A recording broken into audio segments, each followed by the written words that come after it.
Hey guys, it's Tim Miller from the Bulwark. Some of Trump's most prominent new supporters, his new big money supporters, have come from Silicon Valley. And among that group, there has been one small cadre that has been the most visible. And they run what's called the All In podcast. Many of you guys might be familiar with the All In podcast. And if you're not, God bless you.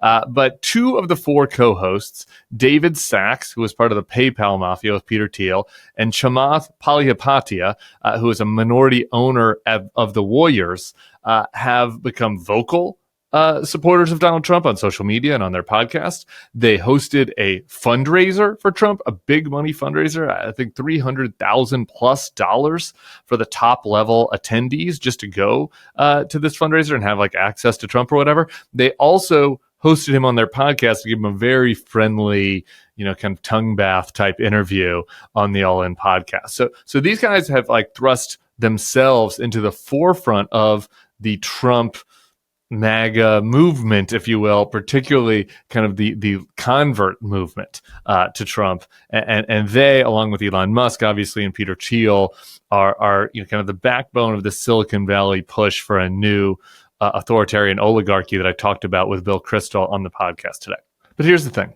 You shouldn't be surprised to know these guys are total frauds. You have to be a fraud to support Trump, but these guys are frauds in the most obnoxious and embarrassing and astonishing way, really. The rhetoric from them that we have found from early 2021 is indistinguishable from what you'd hear on the Bulwark page right here. And frankly, at times, what you hear from Chamath, for example, it goes far beyond what even some never Trumpers will say about Donald Trump, and just how brutal they were in criticizing Trump, and how their judgment of him was one that this is the type of person that you would never want in charge of power. You'd never want running one of their one of the companies that they invest in, because they're all a bunch of VC bros. So I want to play for you this video so you can just see how phony the support from Trump is in Silicon Valley world. And we all know intuitively that it's phony, right? Nobody this smart, nobody that's made a lot of money investing, nobody that's had a long career dealing with brilliant people from all over the world could possibly genuinely be for a nativist buffoon. Obviously, they have ulterior motives, but we just want to show you just how phony the All In podcast guys are in their support of Trump. So let's first start with this clip from Chamath Palihapitiya. I would rather take every single person arrested and give them 0 days in jail and add it all up and give it to Trump. And in a moment of just crazy mob-like mentality to act out at the behest of the leader of the free world, there has to be a consequence, not just to those people, because they in many ways are not the person to prosecute. To the extent that you are going to put some of these people in jail, which it looks like we're going to. And by the way, let's be honest, there is no inconceivable way that these people get charged with a misdemeanor. That's not going to stand, right? And the worst perpetrators of this, when they get put in jail, will get put in jail for 5 to 10 years minimum. And so what are we going to do when we look at ourselves in the eye and say, these poor Americans at the end of the day who were instigated by this guy, and he yet again gets off scot-free, while hundreds of Americans who were basically in a peak of craziness fed by this guy? Like, I was on a really bad bender. I did a couple things I really regret, and I need to recenter myself. You had the leader of the free world, in my opinion, and I think in a lot of reasonable-minded people's opinion, instigating essentially at a minimum a riot, and at the maximum some form of like treason. It was just perverted by this fucking scumbag. Yep. He is a complete piece of shit fucking scumbag. He's garbage. Wow. That's satisfying. He's a complete piece of shit fucking scumbag. That's what Chamath's assessment of Trump was in January of 2021. Complete piece of shit fucking scumbag that should be put in jail. Not just put in jail, by the way. Put in jail. He wanted to add up all of the sentences of all of the rioters who were put in jail and give that sentence to Trump. Chamath was arguing for a life sentence in prison for Donald Trump in January of 2021. Okay? And he said something that I've said a lot on here, which I appreciate from him back then when he was being honest about his opinions, because this is maybe sometimes an unpopular opinion around Never Trump circles, but a lot of the people that are in jail for their actions on January 6th, they were fooled. They were in some ways the victims, not the ones that attacked the police. The ones that attacked the police should suffer the consequences. But the ones who entered the Capitol who didn't commit violence, many of them were fooled. They were fooled by a con man. And the idea, as Chamath said in that clip, that Trump should get off scot-free from this and that they should suffer is morally wrong.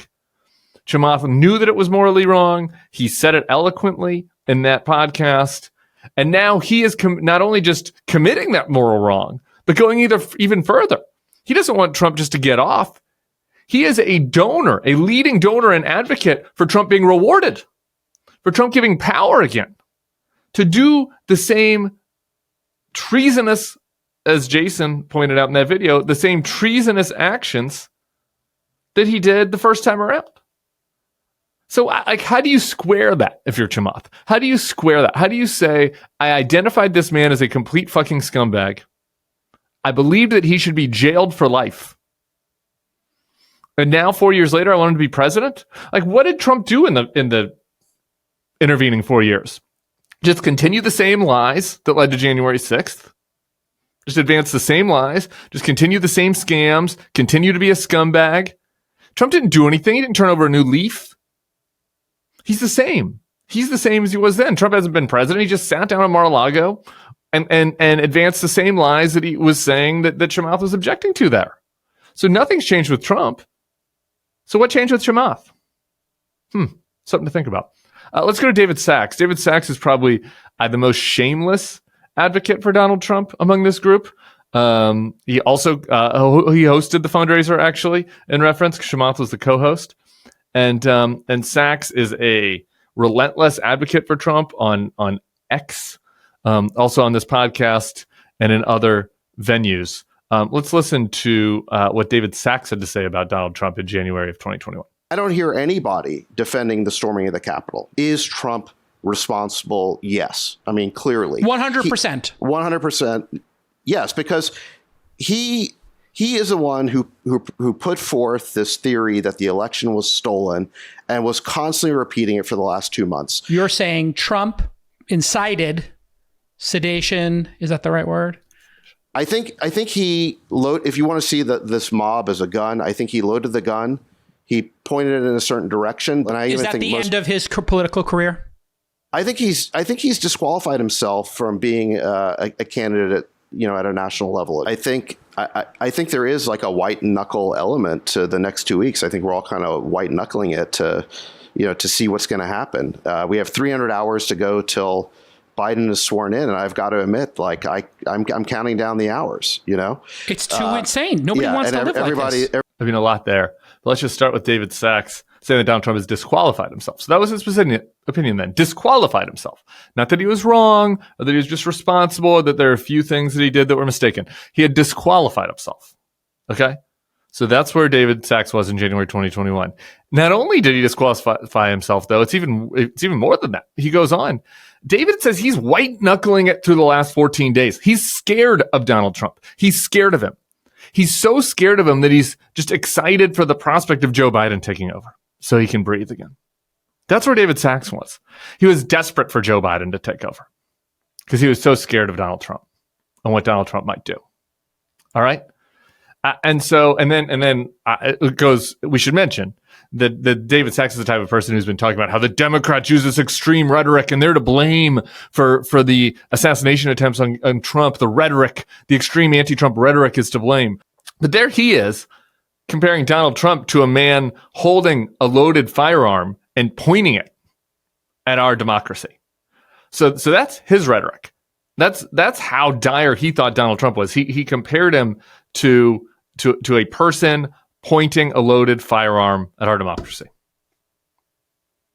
Now he's not only for him, but he's fundraising for him. He's spinning for him. Like, again, what changed? He disqualified himself. What did he do to re-qualify himself? He hasn't apologized for that. He hasn't taken responsibility for it. He hasn't said he was wrong. He hasn't said he would act differently next time. In fact, the opposite, he's doing the same exact thing right now. So if he disqualified himself then and nothing has changed, what qualified him? What requalified him? Or do you think David's just trying to get something out of this on the back end? I wonder. Let's listen to Jason. To be fair to Jason, the third host you've seen kind of in some of these videos, he's been more wishy-washy on Trump the whole way, and asked a couple of the questions of the pod during their podcast when they hosted Trump that were at least somewhat challenging, unlike what David Sachs was doing. And yet, it's a big difference going from where he was then to even being wishy-washy. And I just to understand the tone and just how extreme these guys were in their fear of Trump and their opposition to him, I also want to listen to what Jason was saying in January 2021. Let's play that. Can I ask you guys what you think of this? Basically, Pelosi has told Pence, you have to invoke the 25th Amendment or they're going to take up impeachment. What do you guys think about that? I think it's the right thing to do. It's more about, do I think there should be ramifications for somebody's behavior? That's my fear, is that if he keeps getting away with stuff, he could do something even more violent or dangerous. As Chamath said earlier, it's a miracle that 100 people weren't shot dead and this wasn't a firefight. I mean, if somebody takes out a gun at any moment during that and people start shooting, we could have hundreds of people, Americans, dead, not just the 4 who died. And I think Trump is absolutely capable of doing something in the last 14 days. If he did this 15 days out, why wouldn't he do something else 7 days out or 3 days out? He's a maniac. I mean, this is insane, deranged, criminal, lunatic behavior. It's completely possible that he could do something more dangerous in the last 14 days. Insane, deranged, criminal, lunatic behavior. Not that he's wrong on policy, not that, they have some disagreements. Insane, deranged, criminal, lunatic behavior. So scared that Trump might do something worse in the last 14 days that he wanted Mike Pence to invoke the 25th Amendment to remove Donald Trump from office. Would be the first time in American history that happened. 100%. That's what he wanted. 100%. So he wanted an anti-democratic effort to remove Donald Trump from power because he's so scary. And now his co-hosts are raising money for him to be president again? How do you not look at your co-hosts and say, you guys are insane and deranged for going along with this? You guys are insane and deranged. You want this man in power again? You didn't even trust him to stay in the government for 2 weeks because you were so worried what he might do? And now you want to give him 4 years with no accountability? I mean, these guys, if you trust these guys with your money, I don't know what you're doing. Because there is no explanation for their switch except a financial kickback of some kind or just total delusion. Like a mass onset psychosis from the members of the podcast. So I guess we'll give them the benefit of the doubt and assume that they have all lost their mind and need to go into some deep therapy. Because what other explanation could you have from wanting this man jailed, wanting him removed from power, believing that he was insane, believing that he was just a total madman, and being scared for your life for the last 14 days, to saying, no, we should give him unfettered power again. Just astonishing that this is where we are. And so I think it's important, finally, to end. Guys like this, they like to say, oh, remember how good things were with Trump. And what they're always talking about is 2019. They're always talking about how the economy was good and the global affairs were relatively quiet at the time. And there were plenty of issues, hotspots around the globe that were flaring up. But they like to look at the 2019 and say, okay, if you're worried about, why be worried about Trump? Why not just think about how good things were in 2019? It's important to remind them, no, actually, Trump is 2021. Trump is January 2021, when you were scared of him. That's how he left office, with you guys breathing a sigh of relief, white-knuckling it in fear. And your listeners should remember your fear. Because if Donald Trump gets back in power, that's what we're looking at. All right. Make sure to subscribe to the feed. Give us a thumbs up. we monitor these assholes so you don't have to. We'll see y'all soon.